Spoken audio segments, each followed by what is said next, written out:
morning. How's everyone doing today? It's good to see everybody. Let me just grab this. I'm going to need this. Hey, I want to thank you guys for those of you who are watching online. We're thankful that you guys are here with us. And for those of you guys who are here, thank you for coming out and risking being trapped out in a thunderstorm and stuff like that. So here's our quick little plan. If thunderstorm strikes, power goes out, we're still going to continue worshiping our God and Creator. But I'm going to probably encourage you guys to, I know you're back row Baptist, but let's come up a little bit closer when that happens so I don't have to shout so much, okay? Can we all agree to do that just in case? We'll have a plan in place, right? And then we'll continue our little conversation. So this morning, as we're continuing in our big story series, seeing how the Bible is all one big story and how it all pieces together, this morning we're going to be diving into 1 Samuel chapter 16. And we're actually going to finish out the book of 1 Samuel. We're going to tackle the last half, and we're going to dive a little bit into 2 Samuel as well. So if you have a Bible and you're one of those who like to follow along, I want to encourage you, go ahead and turn there to chapter 16. And as you go ahead and turn there, I want to go ahead and mention something I kind of was reminded of this week. That waiting for something good can be a very annoying process, maybe even a maddening, a frustrating, an aggravating process to wait for something good that's in the future, something that you know is coming.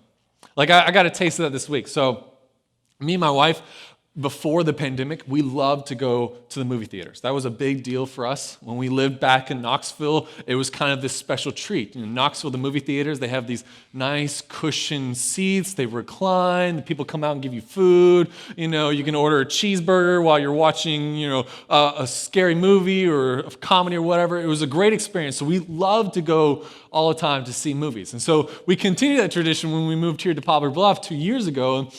And then a pandemic happened a year and a half ago. And we haven't been in a movie theater once. And then we had a baby girl who's 8 weeks old, 2 months today. And we haven't been able to go out on a date or anything, just the two of us. Well, this week that kind of changed because my in-laws were in town. And so it looked like the stars had aligned. We could actually go out on a date. We could trust them to, hey, take care of Harper. And they had the new Black Widow movie that came out. So we were like, this is going to be a great time. So we rushed out to see an early showing Friday afternoon around 3 o'clock. Rushed out. We get in the movie. We're halfway through the movie. It gets to an explosion on the screen. And then boom, the power goes out. And we sit there for about 45 minutes waiting. It was such a perfect timing that when the power went out that someone in the audience shouted out, was that supposed to happen? We're just sitting there waiting and waiting and waiting. Eventually, the manager came in, sent us home, gave us all a free voucher. So we did what everyone else does on a date around here. We went to Walmart, bought toilet paper, and then went home, right? And so now we're in this spot where once again, we're having to wait. So if you happen to see this movie, please do not spoil it. I've seen half of it, and I'm looking forward to one day seeing the other half. But this was just a little taste, a little reminder that sometimes we have to wait, even for good things. And I know that's a silly example, but we all have our own occasions of having to wait for things, and even big things. Those really big things that are really good, and we're working towards them, and it takes years sometimes to get to them, like graduating, getting married, having kids, finding your dream job, getting that promotion you've always wanted. And that waiting process is annoying. It's frustrating. It's painful sometimes even to go through that. And maybe you're in a season of waiting right now yourself. Maybe it's one of those things I mentioned, or maybe it's something even deeper. Maybe you're sitting there waiting for the day when someone will forgive you for what you did.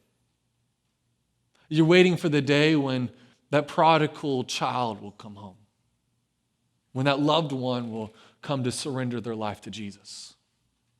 That day when that addiction is over or that pain is removed. Maybe those are the things that you're waiting on right now. And you keep asking God the same question, God, how long will I have to keep waiting? But that's not really the right question. The right question is asking, what is God doing in the midst of our waiting? And how does he want us to respond to him in this season of waiting? Because God is always doing something, but we might not always know what that is. And so sometimes we're just operating feels like in the dark, just waiting for God to shine a light, to show us what he's been doing behind the scenes. Well, our story this morning wrestles with this same concept of waiting on something that when God has given you a tremendous promise, but it takes years, decades, a lifetime it feels like, to see that promise come to fruition. And we're going to be looking at that as we dive in the story of King David. Now, to remind you of where we were last week we looked at the beginning of 1 Samuel. And we saw how God took the chaotic, rebellious state of Israel and how he started to unite them once again by giving them a king. And this first king was a guy named Saul. And we saw early on that Saul was not a good choice for a king. The people wanted him as a king because he was taller than everyone else and he was better looking than everyone else. And so everyone looked at them and they were like, that's the guy we want to have a king. But remember, this was a shameful thing because they wanted a king who would come and fight their battles and be their representative for all the nations. But that was God's role. God was the one who was going to fight for them, right? God was supposed to be their representative, but here they're saying, we don't want you, God, to be who you were supposed to be. We want to select someone else to be our king for us. And so they selected Saul. But Saul was not a good choice. Saul was too prideful. He couldn't admit when he was wrong. And he used God like a vending machine, thinking if I just do a little bit here and there for God, it'll be enough to get God on my side and get God to do what I want him to do for my life. But we saw how God opposed that. We saw how God, when we ended last week, this final statement where God says that he was rejecting Saul as king and he was going to find someone who had a heart for him, someone who's going to have their primary loyalty and trust to be following after God. And that's where we pick up. Because we pick up right there in that tension where you find that the prophet Samuel, he's just mourning over the failure of Saul. And God speaks to him in 1 Samuel chapter 16. We're going to be picking up in the very first verse where God tells Samuel, he says, how long will you grieve over Saul since I have rejected him from being king over Israel? Fill your horn with oil and go. I will send you to Jesse the Bethlehemite, for I have provided for myself a king among his sons. Now, the name Jesse should start ringing some bells for us because 2 weeks ago we were in the book of Ruth. And we looked at how the book of Ruth ended with this statement of all the children that was born of Ruth and their children. And remember, Jesse was mentioned. He's like the grandson of Ruth. And so right there we're seeing how Ruth's story, which seems to be like an insignificant little story in the grand story of things, actually played a key role, which is encouraging for us. Because sometimes our life stories, we can look at them and think, my life is insignificant. I don't matter. My name's not going to be in the history books. But from God's perspective, all of our stories are tied together towards the ending which he is promising in the very end, of how God is bringing a restoration, how God is working to slowly fix this world as it comes into submission to him. And every one of our little stories are all tied to this. So just like the story of Ruth. And so Samuel goes to this guy named Jesse, and Jesse's got a lot of sons. And Samuel's looking to find the next king from Jesse's sons. And he finds the first one, the oldest son, is this big, strong dude. And so Samuel looks at him and he's like, wow, that surely must be the one that God wants to have as the future king. But God says no. He rejects him. In fact, God says in chapter 7, he says, do not look on his appearance, on the height of his stature, because I have rejected him. For Yahweh sees not as man sees. Man looks on the outward appearance, but Yahweh looks on the heart. And that should be a very challenging statement. That could be its own sermon right there, that statement right there. Because we have a tendency to judge things that are healthy, things that are strong, things that are beautiful as somehow superior than everything else. We judge based on what we see. But God has a different concern than just the outward appearance. God's looking for something at the core of a person. And that's what he's looking for. He's looking at all these people, right? That all the sons of Jesse, they are all big and strong. And he's like, none of them are going to cut it. Because that was the criteria for Saul. And we need something better. We don't need someone who's the best looking, right? We need someone who has a heart after God. And so one by one, all of Jesse's sons get rejected as king. And then eventually Jesse brings his youngest, this tiny little boy. He's a scrawny little kid. Based on the language that he's described, it's someone who's probably hasn't hit puberty yet. He's this kid who hangs out with sheep. He plays music, and his name is David. And as soon as Samuel sees him, God says, that's the one. That's the future king of Israel. And so Samuel, he anoints David in that moment and says to this teenager, says, you're going to be the future king of Israel because you're someone who God says will have a heart after him. Now, that seems wonderful, right? We're like, okay, so starting off, he's got a better start than Saul. But we haven't seen anything of this David to show what God sees. We're just going right now on what God has said. We haven't experienced it. He's untested in this moment. At the same time, Saul's still king. And he's got a son who's next in line for the kingdom. So we're kind of expecting that there's going to be some awkward leadership transition that's going to be going on here. And it picks up right when the very next story of how God is going to start shifting the tables from Saul to David. And it's a very famous story. You see, Israel and the Philistines go to war. Remember, the Philistines are like the arch nemesis of Israel. And they go to war, and they're lining up their battle lines, and it's just getting ready for a slaughter. You know what's coming. But then all of a sudden, you see this massive man come out of the Philistines' line. He's big. He's got armor that's heavier than, that only he could carry. He's got weapons that are bigger and heavier than I am. He comes marching out. He looks like The Rock, okay? He's built like an M1 Abrams tank. This is a man who was put on the world for one reason, and that's destroyed like a rampaging elephant. His name is Goliath. And he comes marching out in front of the army, and he shouts out for everyone to hear in 1 Samuel chapter 17. He shouts out, he says, "Why have you come out to draw up for battle? Am I not a Philistine? And are you not servants of Saul? Choose a man for yourselves and let him come down to me. If he is able to fight with me and kill me, then we will be your servants. But if I prevail against him and kill him, then you shall be our servants and serve us." Kind of a reasonable idea, right? Like, hey, no need for everyone here to die.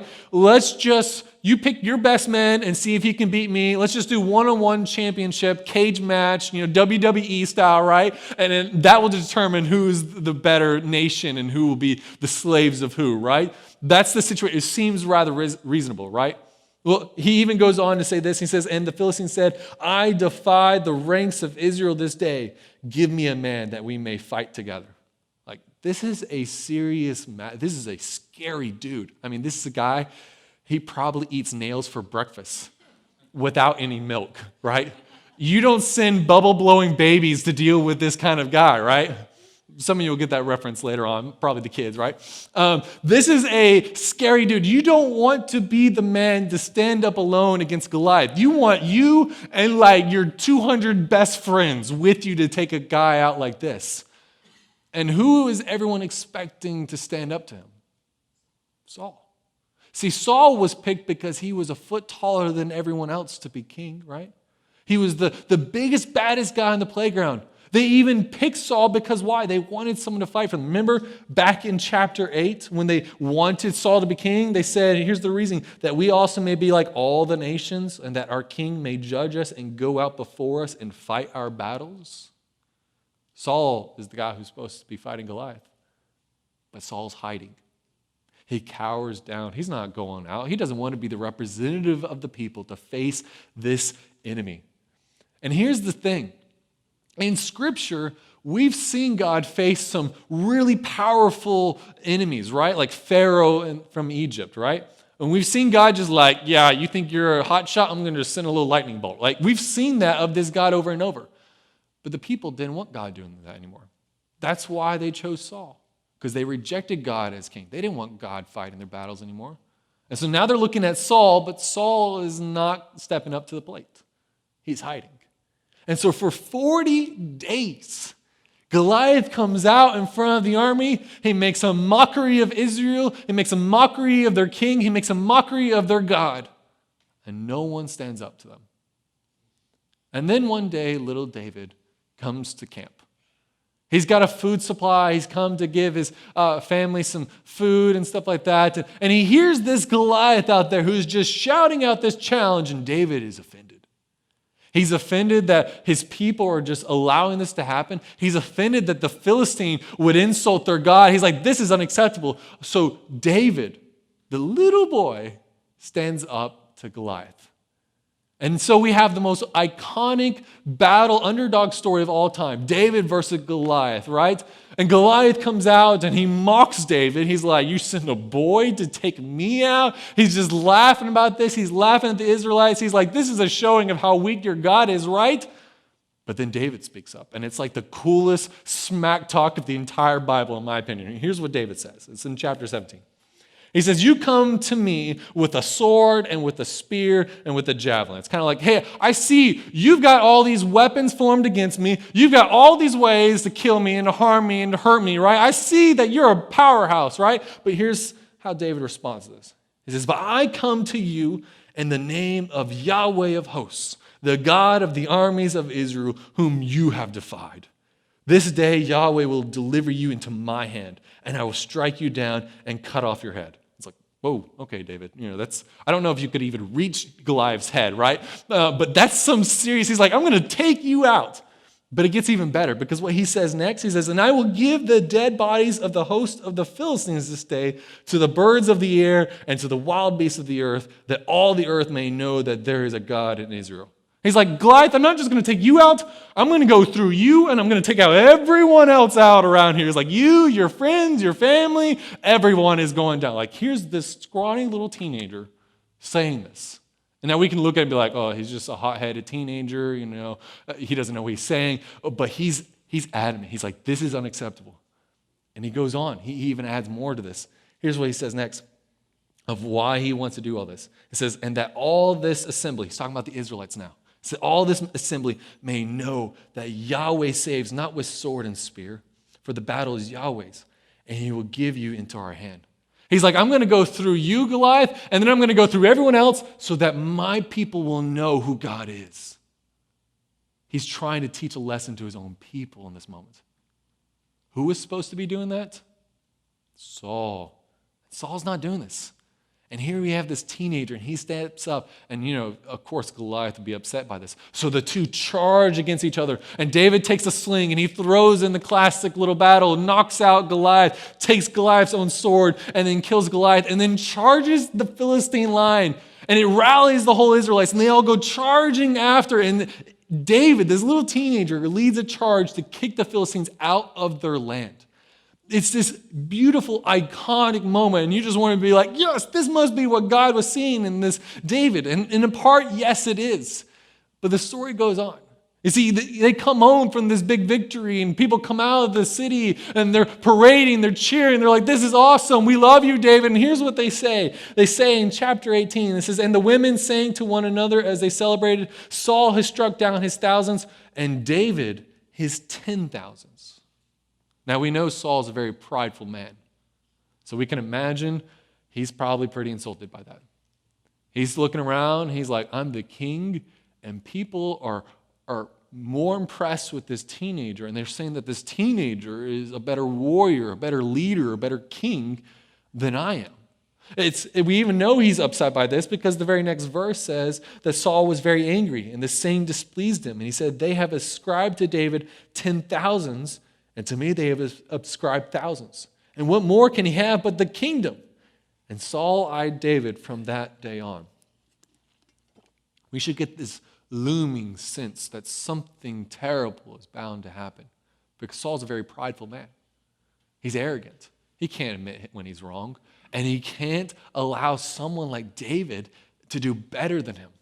And so Saul has a mission at this point. He's trying to undermine David. He keeps sending David out on suicide missions, but every time David comes back more successful. And the people cheer more and more. And Saul can't have this. And so he gets tired of sending David out on suicide missions, so he starts to order his own men to go and kill David. And David is forced to flee from his own home and to run away in the middle of the night as a fugitive, as an innocent man, as his king, who he is sought to serve, comes after him. Now, all this time, David knows that he's the future king, but he's never once tried to throw it in anyone's faces. He's never once gone around and say, hey guys, I'm the future king. He knows what God has promised him, but he tries to wait patiently and to serve the current king to the best of his ability. He's loyal to Saul, and yet Saul is angry by it. He's angry of seeing how God is blessing David. And so he's made himself an enemy of David and forced David on the run as this innocent man. Now, when David's on the run, we're kind of blessed from him in many ways because he writes to God over and over these laments, these expressions of, God, this is wrong. God, this is terrible. God, I don't know what's going on here. And we have a collection of those. It's called the Book of Psalms, where in this time frame, David is writing many of the Book of Psalms. And so this story goes on where for years he's on the run and Saul is hunting him down in this massive manhunt. And then one day, the things change.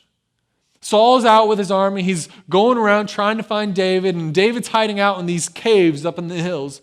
And Saul at one point decides, hey, I need to use the bathroom.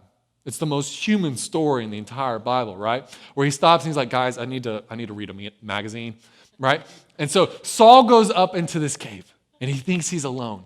And he sits down, he's doing his business, and who should be in the cave but David and a few other fugitives? And they're all looking around, they're like, David, this is your shot. This is your moment. God has set this up. You can strike your enemy down. Seize the day. And so Saul is just sitting there quietly, and David creeps up behind him. He takes a knife, and you think he's going to attack Saul. Instead, he first starts out by cutting off a corner of Saul's robe. It's to be a trophy that he can showcase to others.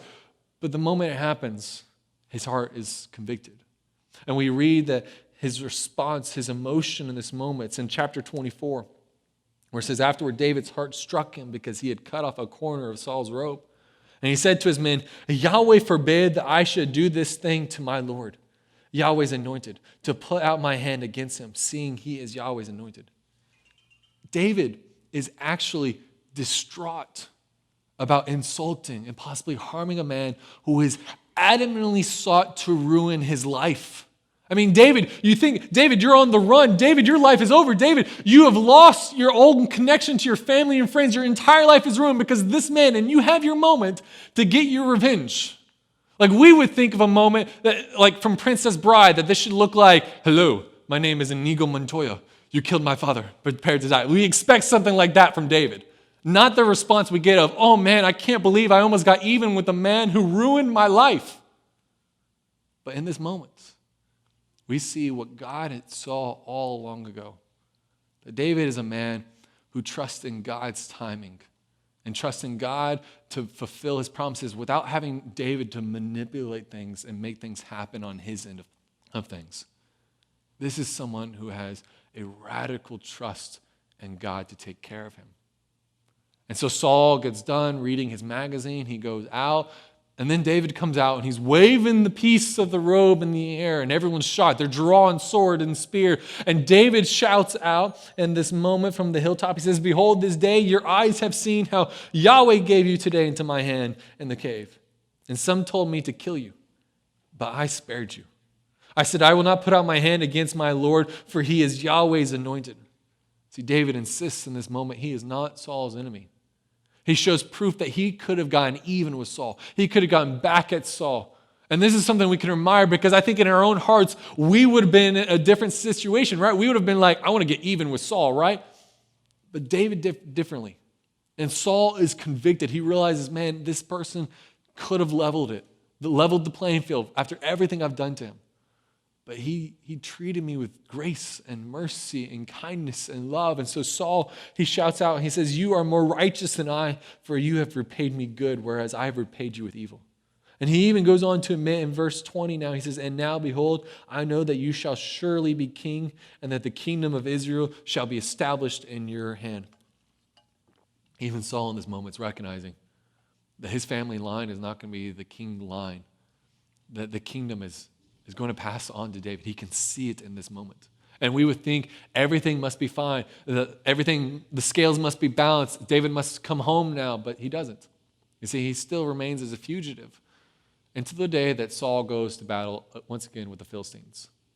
And he dies. And so does all of his sons and his family members. And so the people come to now rally around David. And that's where the book of 2 Samuel picks up, where David hears the tragic news of Saul's death. And we see David's response to this. It's in chapter 1, verse 11, where David took hold of his clothes and tore them. And so did all the men who were with him. And they mourned and wept and fasted until evening for Saul and for Jonathan his son and for the people of Yahweh and for the house of Yahweh, because they had fallen by the sword. David grieves over the fact that his enemy had suffered. Would we have done the same thing? I don't know if I would have. But David did differently. And he grieves in this moment. And the people rally around him and select him as the new king. And he makes a lot of big changes. Like he kicks out the Philistines. When Saul could never beat the Philistines, David leads a successful conquest, gets the Philistines out. He establishes Jerusalem as his temple or as his capital, and he brings in the Ark of the Covenant into Jerusalem. And he has all his plans. He wants to showcase his gratitude to God for everything that God's done for him. He's like, God, I know you've been living in this tabernacle tent structure for years, for generations, but I want to build you a fancy house. I want to build you a fancy temple. And God tells him no. And instead, God says, I don't want you to build me a house. David, I want to build your house. And it's a significant moment in 2 Samuel chapter 7. It's a moment where it changes the entire story of the Bible from here on out. It's so important that we need to look at it, because here's what God tells him. When David wants to do something for God, God responds by saying this. He says, when your days are fulfilled and you lie down with your fathers, I will raise up your offspring after you, who shall come from your body, and I will establish his kingdom. He shall build a house for my name, and I will establish the throne of his kingdom forever. I will be to him a father, and he shall be to me a son. Now we know that the grand story of God is that God wants to fix this world, right? And we know, we've been looking at this week after week, that the promise is centered upon the Israelites. This promise that was given to Abraham. When God said, hey, Abraham, your descendants are going to be a blessing for the rest of the world. I'm going to fix the world through them. But we really haven't seen that, right? Instead, we've seen them really make more of a mess of things. But now God is getting more specific about the next step in his plan. He's saying, I'm going to fix this world, not just through Israel's family, but through David's family. That one day there's going to be a Messiah who's going to come. And he's going to be the one to fix this world. It's going to be someone from the family line of David. And so the rest of the Bible wants us to be looking for that. That's why the rest of the Bible focuses on the family line of David, all the kings that come after him, because it's asking the question, will this be the Messiah who will fix the world? And we'll get into that more next week when we see how they really fail. Until one day there is one. His name's Jesus. A little spoiler alert. All right? But here's what God also says about this future king. It's that he's promising to David. It's in verse 16. He says, and your house and your kingdom shall be made sure forever before me. Your throne shall be established forever. He's talking about this future Messiah, that this future Messiah is going to have a kingdom that's never going to end. And it's this beautiful promise that's given to David, where we can see how everything has been building up towards a king. And now we're looking for this one particular one to come. And in this story of David, we can see that there's a lot of many little lessons. We can focus on each one of his stories and learn something. But when we look at his story as a whole, we're looking at a kid who had this amazing promise from God, where God looked at him and says, I want to do something in your life. And David wasn't anybody special. He was insignificant. He was the youngest in his family, the nobody. And that's the people that God likes to use, right? When we looked at Scripture, where he looks at David, he's like, I want to build something beautiful in your life. And David trusted him. When he had all these opportunities to take the matter into his own hands, all these opportunities where he was tempted probably not to trust God, but to trust himself, to make these promises of God happen in his own life, what did he do instead? He stopped and he trusted God. And in the end, God gave him this promise again of something that's great to come, something that would affect us today.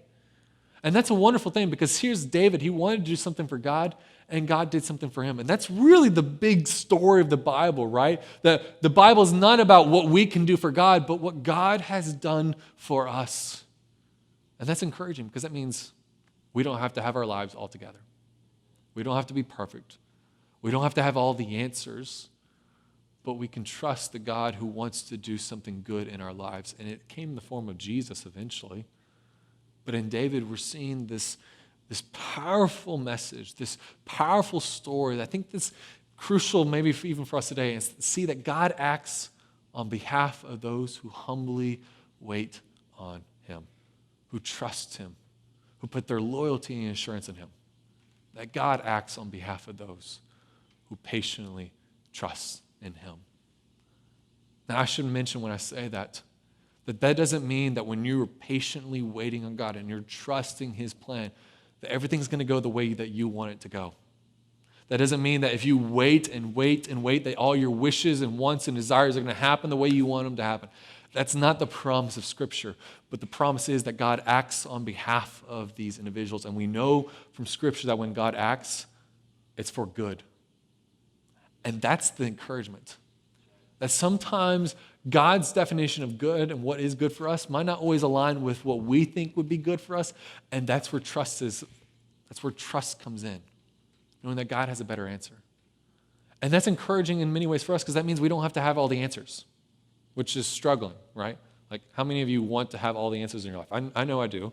For instance, when my wife comes up to me and she's got a problem, I want to supply an answer, and naturally I do, and I'm learning more and more that's wrong, right? But we naturally want to do that, right? We naturally want to have the answers for our lives. We naturally want to know that we're in control. We naturally want things to go our way. But God asks us to do something different. He asks us to trust him. And sometimes that means that we have to wait. And sometimes that waiting period is long and it's difficult. There's no statement here that says waiting is easy, but there is the encouragement that when we wait, rather than take matters into our own hands, that sometimes God will make things work out just fine. And that's what we see in David. Once again, he was a man who was a man after God's own heart because his loyalty and trust was first in God, not in himself. He wasn't like Saul. Remember, Saul's problem was that he trusted himself more. He was selfish. He was prideful. He couldn't admit when he was wrong. He used God like a vending machine. And the story, when you look at both Saul's story and David's story, there's supposed to be a compare and contrast between each other.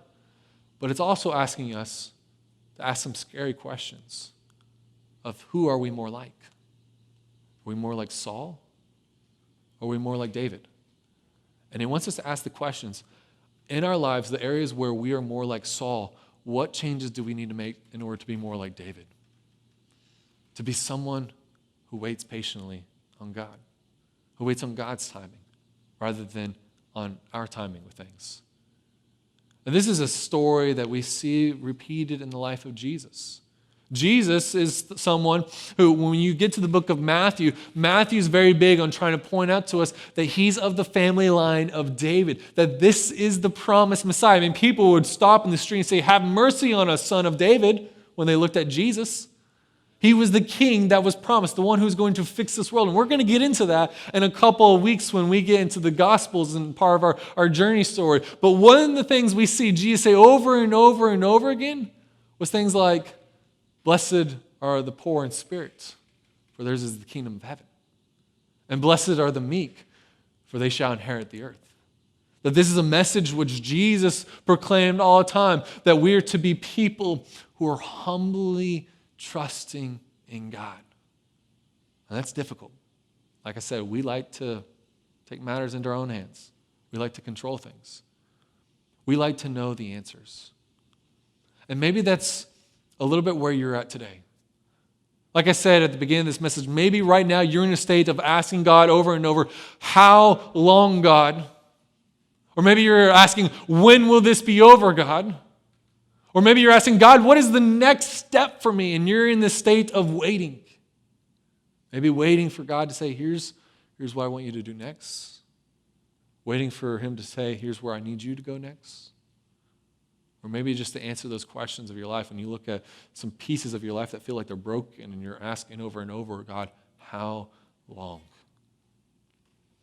The encouragement here is not the answer of how long. It's to know that there is a God who works on behalf of those who trust in him, who are humbly waiting. And that's unique about God's people, is that we trust in God. And we trust that he's taking care of us. And we spend our times trying to focus on our relationship with him, to grow that, to listen to what he might have to say to us next. And I get how long that and aggravating and painful that waiting process can be. Sometimes we're like David and we know from a very young age what God has promised for us. And sometimes maybe we're more like Moses in middle-aged or Abraham late in life. And God says, okay, here's the purpose I want for you. But even all of them had to wait, right? Where God told Moses, hey, I want to send you to bring the Israelites out of slavery from Egypt and bring them into this promised land, right? But he had to wait 40 years before God fulfilled that promise. Same thing with Abraham, right? This old dude, and God's like, I want to build a nation out of you. And he still had to wait years and years for God to finally give him a son. We're the waiting people. But when we wait, it shows that we trust God. And like I said, that's difficult. But in the season of waiting that you might be in, waiting on God to do something, waiting on God to give you an answer, waiting on God to step in and fix the situation in a visible way for you to see, let me tell you that burden of waiting does not have to be on your shoulders alone. That's the beautiful thing about a church family, is that we share one another's burdens, is that we're here for one another. We're praying for one another. We build relationships with one another. And that's why at the end of every service, we have men and women who stand in the back of the rooms at the doorways, not to scare people away, but to give a message to say that we're here for you. And if you ever need to talk to someone and say, hey, this is the weight I'm carrying, and I'm waiting on God, and I've been praying about it, and I'm starting to doubt that God cares about it. I'm starting to doubt that God wants to do anything about it. I understand that pressure, which is why we need one another, which is why they're back there if you need to talk to someone about that every week. And you might be someone who never goes to talk to someone in the back of the room, and that's okay. Because I think just knowing that someone is back there has a powerful message as well to send the message to you. Says, we want to be a people who care for you. That you're not facing whatever you're facing alone. That you might not be sharing the details in that moment, but there are people who are always back there who have your back at a moment's notice. And maybe you're not one of those you need to go back there right away. Maybe you're someone you need to come talk to someone another time. I understand that weight that you might be carrying. And I want you to know you don't have to carry it alone. That coming to a place of trusting in God's time and trusting that God is working when you struggle to see the evidence of it, when it feels like you have your own Sauls in your life who are attacking you, who are obstacles in the way, let me tell you, you're not alone in that. And more than anything, there's a God who took on flesh, suffered a cross for you, and he is the King who has come to fix your life, to fix all of our lives. And that's the message we want to proclaim. And yet we still wait on him right now. And that's okay, because we're the waiting people. But if you need to talk to someone, we're here. So I'm going to pray, and if you need to talk to someone in a minute when we're having the music playing, don't wait. But for now, would you bow your hearts and pray with me? Father, I don't like to wait. I'm very impatient. I want to see things move a lot faster than they tend to go. And yet you oftentimes call for us to be still and know that you are God. And when we slow down, when we have time to open up our hearts to you, what we see oftentimes is that you are still God, that you're still working in the midst of it. And so God, help us when we start to doubt that. We start to lose trust. When we find our moments of temptation to just throw your trust out the window and just take matters in our own hands, help us to slow down, to be still, to be humble, to trust in you. Even if it takes days, weeks, months, years even. Help us to be people who are humble enough to say, God, your will be done in my life.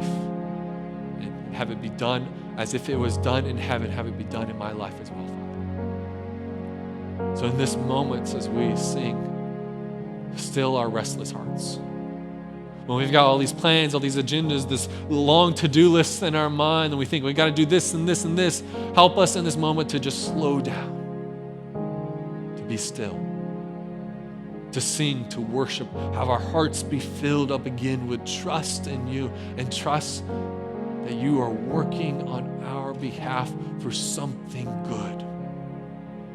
Something that we'll be able to talk about in heaven with others. Say, this is what came about from the waiting I had with God. Bring us to that point, Father. It's in your name I pray. Amen.